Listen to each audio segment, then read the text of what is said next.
Karachi expo centre में लगाई गई डेयरी एंड लाइव स्टॉक नुमाइश में मुल्की और गैर मुल्की कंपनियों की शिरकत। नुमाइश में शरीक डेयरी फार्मर्स के नुमाइंदे का कहना था कि इस वक्त मुल्क में डेयरी और लाइव स्टॉक के काम करने की बहुत गुंजाइश है। जदीद टेक्नोलॉजी को अपनाकर मुल्क की मईशत को मजबूत किया जा सकता है। हमें जदीद तरीन टेक्नोलॉजी को अपनाना होगा, हमें वैल्यू एडिशन की तरफ जाना होगा, हमें जेनेटिक्स पे काम करना होगा, हमें न्यूट्रिशन पे काम करना होगा, हमें फार्म मैनेजमेंट पे काम करना होगा।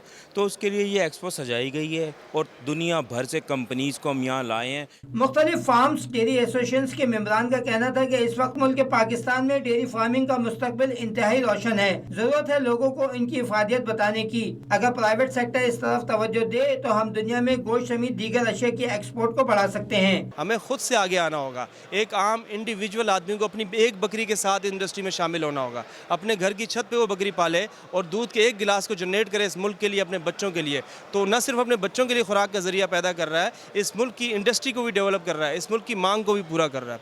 तो अवाम ही इनिशिएटिव लेके इस मुल्क के बड़े मसले को हल कर सकते हैं। यहाँ पे हम आए, हमें काफ़ी सारा अच्छा माहौल मिला और काफ़ी सारे यहाँ से नॉलेज मिली और जो कुछ यहाँ से सीखने के लिए भी आए हैं। जो हमारे पास जो चीज़ अवेलेबल नहीं है वो यहाँ से हमें यानी कॉन्टैक्ट नंबर मिल गए, इनसे मीटिंग हो गई।